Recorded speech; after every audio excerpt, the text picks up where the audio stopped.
What's up? I was a little late. How we doing? Y'all good? Good? Awesome. Good to hear, Anderson. Well, I'm glad you guys are here. My name is Eric. If I haven't gotten a chance to meet you, I'm glad that you are at Students tonight. So as we start, let's talk about some things in life that are just a little bit unfair.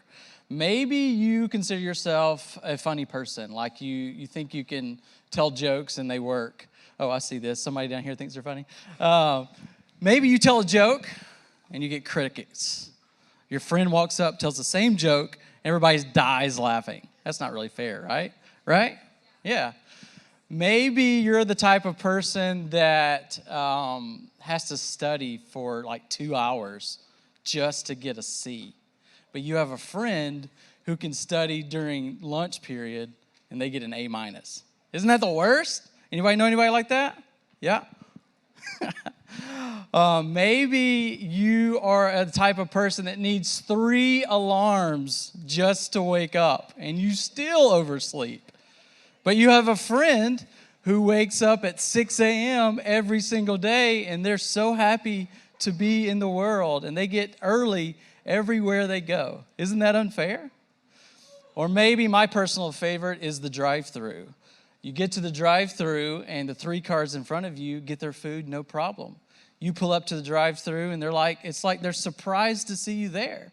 And they tell you to go park.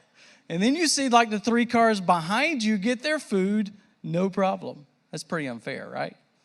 You see, there are a lot of things in life that seem unfair. How about this one? How about you've been told just to get over something and your feelings were actually pretty hurt? That's not fair. Or maybe you get caught up in some drama that's spinning up around your friend group because a story was told and it got twisted. Or maybe somebody around you has been judged unfairly because they don't really know who that person is, and so they just judge them simply on appearance or something they've heard about them. You see, there are lots of things in life that are unfair, and deep down, we just really want things to be made right. We want somebody to step in and make it all right. You see, we all want fairness, but here's the thing. We want fairness until it applies to us. Maybe your sibling breaks a curfew and they get grounded and you're like, yeah, that's right. But then you break a curfew and you're like, I forgot about what time it was. I forgot. Give me a break. Come on. And see, when something happens to somebody else and somebody else does something wrong, we want justice in those situations. But when it happens to us, when we mess up, we beg for mercy. So let's define what these are.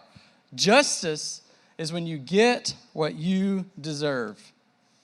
Say you plagiarize a paper in your class and your teacher finds out about it and gives you a 0.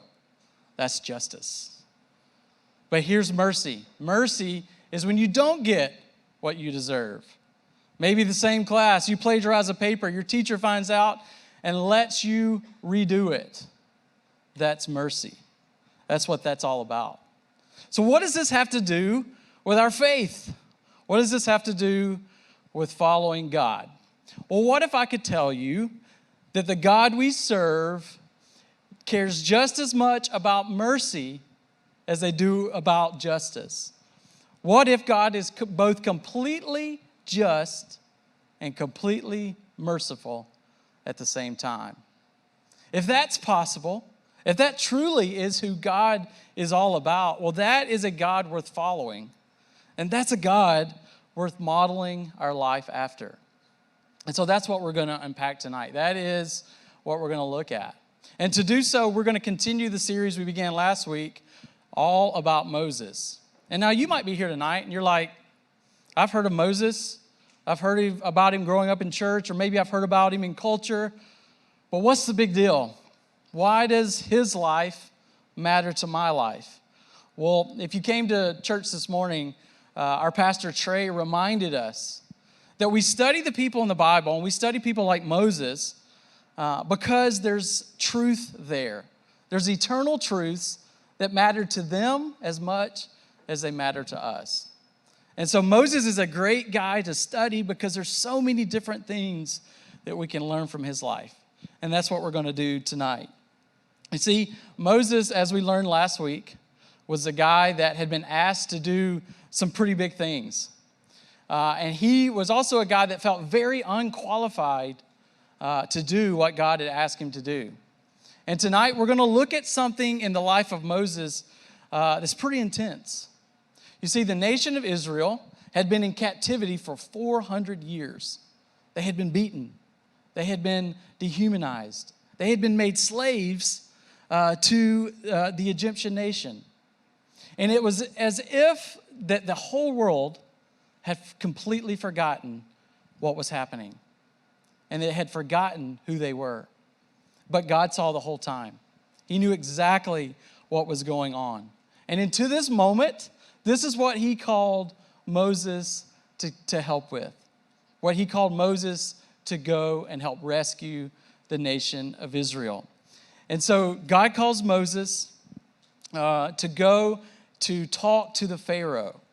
And basically the message that God gave Moses to give to Pharaoh was this. He said, hey, let my people go so they can worship me. This is what Moses said to Pharaoh. Now let me explain a little bit about Pharaoh in this moment. Think about Pharaoh as like the biggest, most important CEO, a dictator, a extremely important ruler in the world, because that's exactly who he was. He was the most powerful person in the world, and that is who God called Moses to go talk to. No wonder he felt like he was unequipped to do this task. And so God told Moses to go give Pharaoh this message. Hey, let my people go so they can worship me. What do you think Pharaoh said? Pharaoh's like, nah, I don't think so. Why? Here's why he said. Pharaoh said, who is the Lord that I should obey him and let Israel go? I do not know the Lord, and I will not let Israel go. Pharaoh's like, no, I'm good. I like free labor. You're not going to stop me from using the nation of Israel. And so Moses delivers this message to Pharaoh. Pharaoh says no. And so Moses goes back to report to God what happened.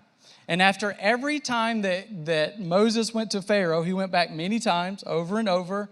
After every time that Pharaoh said no, God sent a consequence.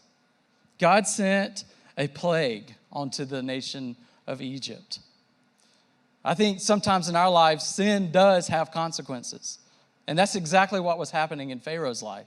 He was turning his back on God. And in the next few moments, most scholars believe that over a 40-day period of time, Moses was going back and forth to Pharaoh. And after every time, there would be a consequence. There would be a plague. I asked Chat to give me a picture of the first 9 plagues. Check this out. This is what happened. After every time he would go back, first the water turned to blood. Then there was a plague of frogs. There was a plague of gnats. Then there was a plague of flies. It's pretty disgusting, right? Then there was a livestock disease. Then there was a plague of boils. That's this guy over here with all the disease on him. Then there was a plague of hail. Then there was a plague of locusts. Then there was a plague of darkness. And so over a 40-day period of time, this is what was happening as Moses would talk to Pharaoh. And there would immediately be a consequence. The reason I keep bringing up the 40-day period is because Moses had a chance after chance. Pharaoh had chance after chance after chance to turn and obey God. But at every step of the way, he turned his back on God. And we learn something very important about Pharaoh in these verses. Check out what happened in Pharaoh's life. It says, but Pharaoh hardened his heart and would not listen. Next, it said Pharaoh's heart remained stubborn. Next, Pharaoh sinned again. He and his officials hardened their hearts. He was the leader. He was in charge. So of course, his leaders, his officials hardened their hearts as well. They turned from God. Pharaoh was built up with pride. It was all about him. He was the most important person in the world. So, of course, he thought that he knew better than God in this moment. And then the 10th plague came along. It was the final plague. It was the plague of the death of the firstborn. Check out what happened. Moses had announced to Pharaoh, "This is what the Lord says. At midnight tonight, I will pass through the heart of Egypt. All the firstborn sons will die in every family in Egypt, from the oldest son of Pharaoh who sits on his throne to the oldest son of his lowliest servant girl who grinds the flour. Even the firstborn of all the livestock will die." So this final judgment was God saying, okay, Pharaoh, you're going to turn your back on me. Okay, you've imprisoned the nation of Israel for 400 years. This is the final judgment. This is justice coming into place. And in this moment, it was devastating. It was personal. Pharaoh, it hit right to the heart of the Egyptian people. But even in this moment of justice, this restorative justice, in this moment that we see, God provided a way for mercy. Because he told Moses, hey, I'm going to do this, but if you'll follow what I say, I will give you mercy even in this incredible moment of justice. Here's what he said to Moses. He said, "Take the blood of a lamb and put it on the sides and the tops of the door frames. When I see the blood, I will pass over you." See, on one hand, God is executing justice for 400 years of the Israelites being mistreated. And on the other hand, he's providing mercy. He's providing a way out in this moment. And this is what the Passover is all about. You may have heard that term before. The Jewish faith still celebrates that to this day. This is the Passover. God literally passed over those that followed him and followed his instruction. So what's the point of tonight? What I want you to walk away with tonight is to know that the God of the universe is fully just and fully merciful. Only God is fully just and fully merciful. What does that mean for me and you? Well, God cares about justice. He rights the wrongs.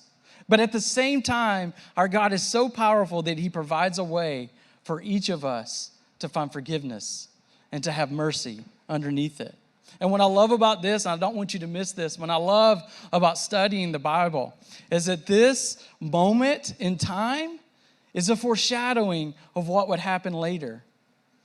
Because centuries later, God would once again have a moment where he confronts evil for the final time. And in this moment, centuries later, the blood that he uses this time is not of a lamb, but of his son, Jesus. And what this is illustrating for us, and this is why you study things back in the Old Testament, because it points to the things in the New Testament.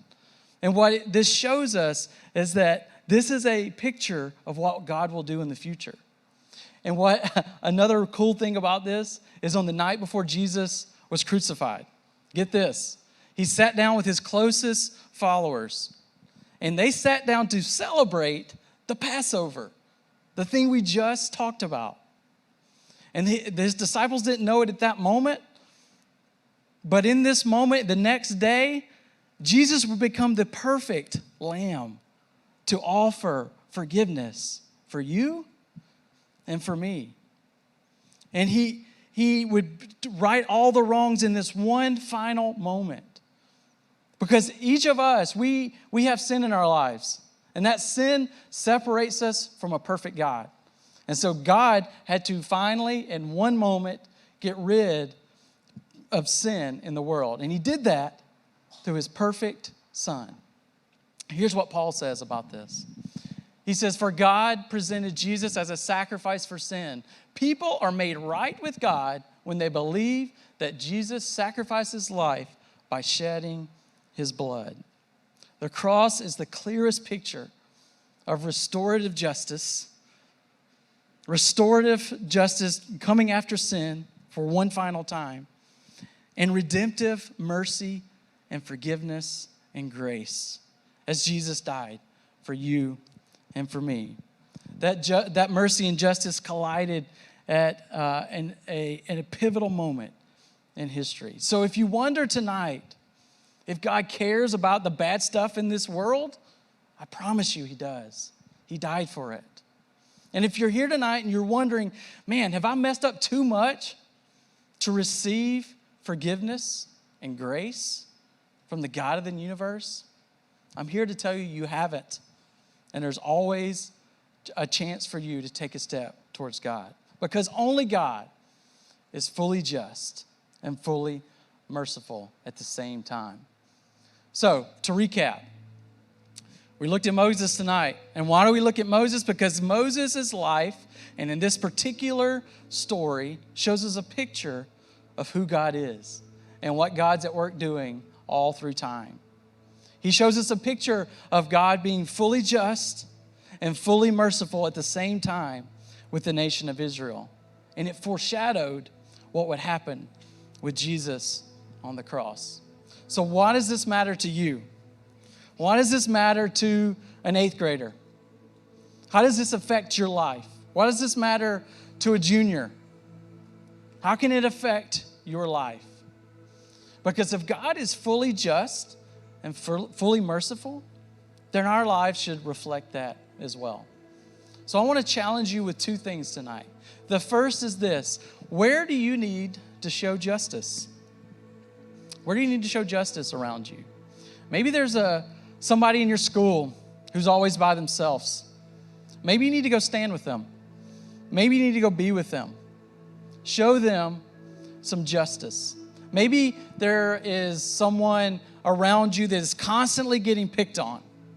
Maybe instead of participating in that, you can stand up for them.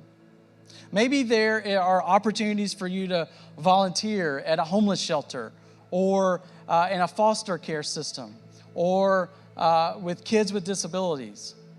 I don't know what it is in your life, but there's something in your life where you can help provide justice, because the God of the universe cares about each one of those situations. Now hear this. God's not calling you and me to take care of every single one of those situations. He's just calling us to take care of what's in our surroundings and then trust him with the rest. We don't have to worry about all the things that are happening, because God's at work all around us every single day. We just have to trust him. But if there is something in your life that God's been whispering to you to go help with, then step in and provide justice. Number 2, where do you need to show mercy? You see, I think there are a lot of people in the world today that feel like it's easy to stand up when they see a wrong. You know, that's an easier thing to do in today's world. But this one's a little harder, because mercy is all about laying down our right to get even. It's laying down the right to get even. If somebody wrongs you, it feels right to wrong them back. But Jesus is calling us to live a better way and to do things in a different way. And it's laying down that right to get even.